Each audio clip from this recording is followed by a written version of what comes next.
Ugye a csapatunk május 3-ával befejezte a bajnokságot, és az eltelt időszakról szeretnénk tájékoztatást adni egyrészt a sajtómunkatársainak, azon keresztül pedig nyilván szurkolóinknak és a város sportszerető szurkolóinak, nézőinek.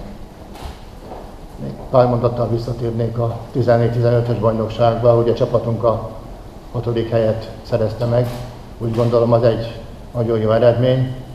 A csapat és a Kálmán Laci vezette szakmai stáb remek munkájának az eredménye, és gratulálni tudunk. Már április hónapban megkezdtük a tárgyalásokat a játékosokkal, pontosabban a játékosokat képviselő ügynökségekkel a folytatásról. Ugye belső helyen a csapatkapitány Perzoli szerepelt, hiszen neki lejárt a szerződése. Tulajdonképpen a játékossal és a ügynökségével is megegyeztünk a következő bajnoki szezonra szóló szerződésnek a formai, tartalmi, szöveges részéről, amikor beérkezett neki egy olaszországi felkérés, egy nem is próbajátékra, hiszen vagy 30 játékost hívtak arra az egy hétre oda, hogy ismerkedjenek velük és meg tudják mutatni a képességeiket. Miután az Ozónak élő szerződése volt, így a klub természetesen hozzájárult ahhoz, hogy részt vegyen ezen az ismerkedési egy héten, úgy mondom. Hát ennek eredménye lett ugye, hogy a Zoli a Capodi Orlandóval 2 éves szerződést kötött és távozik a klubtól. Fájó szívvel engedjük el, de sok sikert kívánunk neki, és szurkolunk nagyon azért, hogy meg tudja állni a helyét a Serie A-ba, és álmait, elképzeléseit valóra tudja váltani. További távozó még ugye a Vil Tamás Paksi Atomerőműbe távozik, Bús Iván hazatért Nyíregyházára. A külföldiek közül Majsztorovicsnak egy csökkentett fizetésű szerződést ajánlottunk, miután az elmúlt szezonban sokat volt sérült. Ő ezt nem fogadta el, így ő is távozik, majd meg is van neki a csapata, a Lengyelországi Szokott csapatában fogja folytatni a következő szezonban. A 2015-2016-os bajnoki szezonban a csapat vezetőedzője továbbra is Kálmán László lesz, segítője pedig Váradi Kornél. Ugye a tavalyi csapatból egy játékosnak volt élő szerződése, a Váradi Benedeknek, akinek szezon végéig szóló van. Azon leszünk, hogy szezon közben ezt a szerződést meg tudjuk újítani, meg tudjuk hosszabbítani. Egy új fiatal játékossal kötöttünk legelőször szerződést, aki jelenleg az U18-as válogatottban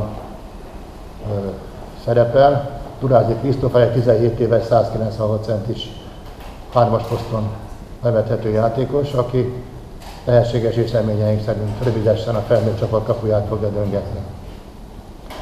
A tavalyi korosztályos válogatott és saját nevelési játékosaink közül Bognár Kristóf, Simon Kristóf, Bazsó Bruno, Hódi Patrik és Kovács Bence a következő szezonban is a Falkó csapatát fogja erősíteni. Még visszatérnénk a távozókhoz, utánpótlás korosztályból Objákonik Balázs Pécsre távozik. Ennek egyszerű prózai oka van, a jogi pályát fogja tanulni a elkövetkezendő időszakban, a Pécsre jelentkezett, fölmerült náluk azt, hogy esetleg egy évet halaszt, de hogyha most halasztott volna, akkor amennyiben felveszik a felvételt, elveszítette volna, és jövőre egy emelt szintű érettségivel kell volna újra felvételizni. Így ő tanulmányi okokból Pécsre távozik. Reméljük, hogy annak végeztével visszatér a Falkóhoz. Új igazolásokról is tudunk beszámolni. Ugye a magyar piacon nagyon nehéz játékost, minőségi játékost találni, így ügynökségen keresztül felvettük a Zaragozzával a kapcsolatot. Ő egy középkategóriás, első osztályú spanyol csapat. Dobos László az ő játékosuk, mivel 3 éves szerződésük van. Ő egy 222 centis, 21 éves fiatal játékos. Az elmúlt szezonban az Zaragozza a másodosztályú Koruna csapatának adta kölcsön, mert úgy ítélte meg, hogy a saját csapatában kevés játék lehetőséget tud neki biztosítani. A Koruna az ugye a spanyol másodosztály, de azt kell tudni róla, hogy erősebb, mint a magyar első osztály. Most sikerült a klubbal egyességre jutni abba, hogy a következő bajnoki szezonban Dobos Lászlót egy bajnoki szezonra kölcsönadják a Falkóhoz, hogy itt tovább erősödjön, fejlődjön, és később esetleg az ő játékos keretüket fogja tudni erősíteni. Az ő szerződésében van 2 hét próbaidő az elején, az érkezésről számítva, az idő alatt a klub egészségügyi vagy szakmai okokból a szerződést egy oldalon fölbonthatja. És beszámoltak az első idegen légiósról is, 2-es posztra érkezik Dino Butorác, egy horvát játékos, 192 centi, 25 éves, aki az elmúlt 2 évben az elmúlt 2 évben bajnok Södersztál csapatában játszott. 11 pont, 4 lepattanó, azt hiszem körülbelül ezek a statisztikái, de a statisztikai mutatói viszont nagyon jók. A 2 pontos 48%-kal, a 3 pontos 39%-kal, büntetőt 78%-kal teljesíti. Tehát egy nagyon jó kezű játékosról van szó, aki reményeink szerint több pontot tud a Falkó segítségére elérni, mint az előző szezonban, mert ugye információim vannak, hogy ott ezeket a képességeket nem nagyon használták ki. Röviden ennyire volna a felvezető, és akkor most megkérem a Pogást, hogy ezzel kapcsolatban fogalmazza meg gondolatait. Köszönöm szépen az izgalmasabb részt, az igazgató úr már elmondta. Először is gratulálni szeretnék a csapat vezetésének, a vezetőedzőnek, az egész csapatnak és mindazoknak, akik segítették a Falkót az elmúlt szezonban, hiszen mindent egybevetve egy nagyon tisztességes eredményt ért el, hiszen 92 óta szerepel az A csoportban a Falkó kosárlabda csapata, és talán kevesen tudják, de 100%-ban önkormányzati cég működteti a Falkó KC kosárlabda csapatát. Ez azt is jelenti, hogy a csapat legnagyobb szponzor a Szombathely megyei város önkormányzata. Az önkormányzat eddig is, és ezt követően is lehetőségeihez mérten maximálisan minden támogatást megad a csapatnak, de azt is látni kell, hogy azért ez a támogatási lehetőség véges, úgyhogy kérek mindenkit, hogy az igazolás kapcsán, ha fölmerül bármiféle képe, hogy nem kellő körültekintéssel járt volna el az ügyvezetés, vagy hogy nem tettnek mindent, ez kizárt dolog. Nagyon jól tudom, hogy az elmúlt hetekben nagyon sok tárgyaláson és minden bevetve küzdöttek azért, hogy a most vázolt együttes az idei, a következő szezonra összeálljon. Szeretném kiemelni, hogy a Falkó KC ereje az önkormányzati támogatás mellett úgy gondolom az utánpótlás nevelésben van, hiszen tucatnyi csapatban több 100 kosárlabdázója van a Falkó KC-nak a sportiskolás csapatokkal együttvéve, és ahogy az elmúlt szezonban, vagy a korábbi szezonokban is rendszeresen az utánpótlás csapatok az utánpótlás országos bajnoki első vagy valamelyik dobogós helyet szerzik meg. Ehhez is gratulálnék egyébként, és úgy gondolom, hogy a Falkó jövője egyébként az utánpótlásban van, mint ahogy azt egyébként lehet látni a következő évi csapatból is. És most, ha esetleg arra gondolna valaki, hogy ellentmondásba keveredtünk itt Per Zoltán kapcsán, Per Zoltán, mint ahogy elhangzott, egy óriási lehetőséget kapott, és úgy gondoljuk, hogy ezt kellett volna kihagynia, viszont mindenképpen az olasz bajnokságban is Szombathelyt, a Falkó KC-t képviseli ott. Ez a mi sikerünk, és reméljük, hogy ebből egyébként profitálni fog a Szombathely és a Falkó KC is. Még egy harmadik dolgot hadd említsek meg, mint egy 110 millió forintból megújul az aréna szavárja, úgyhogy az új szezonban már új parketten, új eredményjelzővel, új öltözővel és számos újdonsággal várja a Falkó KC a szurkolókat, és minden reményeink szerint a reklám LED-fal is itt lesz szeptember elejére, és akkor az is úgy gondolom, hogy egy új minőséget fog jelenteni. Köszönöm a figyelmet. Akkor vezetőedzőnek, Rámalasszonynak adnám meg azt, hogy ezzel kapcsolatban, hogyha elmondaná véleményét. Én is köszöntenék mindenkit.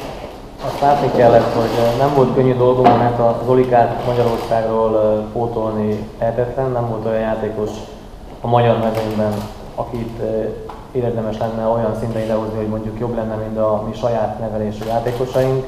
Nem volt olyan nagy különbség játékos és játékos között, ezért inkább úgy döntöttünk, hogy nem hozunk ide, vagy nem megyünk bele licitálásba, ugyanígy a Virtominál nem mentünk bele a Pakssal szemben egy licitálásba. Mi megpróbáljuk szerényebb körülmények és költségvetéssel ugyanazt a célt elérni, amit idén elértünk. De mondom, az Zoli azért speciális eset, ő egy fontos láncem volt a csapatunknak. 3 légióssal terveztünk, mivel ő elhagyta a klubot, így hoznunk kellett helyette egy légiós. Úgy gondolom, hogy Dino Butalác egy olyan erős személyiség és egy olyan fontos láncem ezt a csapatunkban, aki valamilyen szinten szerintem nagyon jól fogja helyettesíteni a Zolit. Ahol játszott előző csapatában, néztem róla nagyon sok mérkőzést, nem nagyon volt kihasználva, szerintem sokkal több potenciál van benne, mint amire a Svédországban használták. Egy nagyon gyors és jókezű játékos, aki a védekezésben is nagyon hasznos, és tud játszani, nagyon fontos, hogy egyes poszton is. Próbáltam úgy összeválogatni a játékosokat, hogy ne csak egy posztos játékosok legyenek, hanem több poszton is be lehessen vetni. Gondolok itt arra, hogy tavaly például megsérült az irányítónk, és nem volt klasszikus irányító helyette, mert az összes egyes játékosunk sérült volt. Most, aki jön majd irányítóba, hamarosan arra is pont kerül, ő tud majd 2-es vagy 3-ast is játszani. Úgyhogy ezeket a szempontokat is figyelembe vesszük a következőben, hogyha akármilyen sérülés lesz, tudja helyettesíteni a másik valamilyen szinten. Ha nem is az a posztja, de meg tudja oldani. A másik nagyon fontos, hogy center poszton vagyunk mindig vékonyak. Ezzel a szabállyal, hogy megszüntették a honosított játékosok külföldön számítanak. Nekünk volt tavaly 2, aki mindkettő center poszton volt. Azt látni kell, hogy a magyar mezőnyben olyan típusú játékos nem sok van. Próbáltuk a Szabó Zsoltot idehozni, de ő nem minket választott. Bele sem akartunk belemenni egy licitbe a Paksal. Aki nem akar szombaton játszani, az nem fog könyörögni senkinek.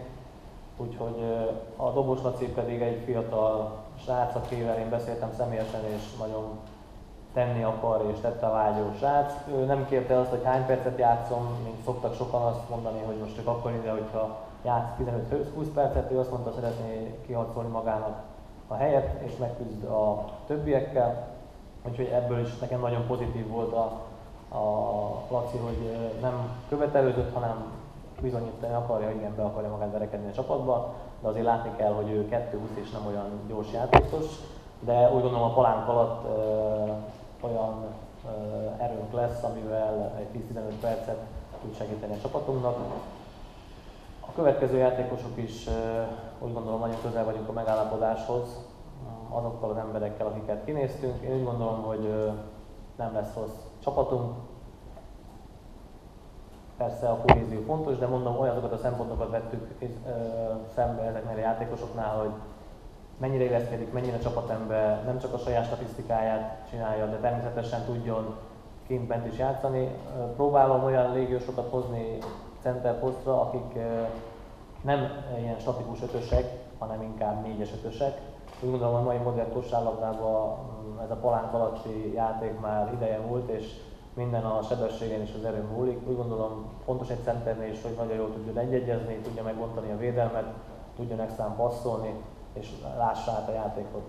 Ezen dolgozunk tovább, úgy gondolom, hogy nem vagyunk lekésve semmiről, és egy fontos dolog még, amire a polgármester úr is kitért, hogy a utánpótlásba hiszek én is.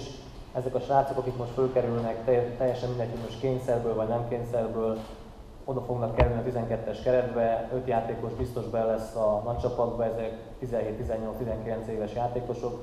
Úgy gondolom, hogy meg kell adni nekik azt a lehetőséget, hogy megmutassák, hogy mit tudnak, és eldől 1-2 éven belül, hogy lesz belőlük komoly játékos, vagy nem lesz.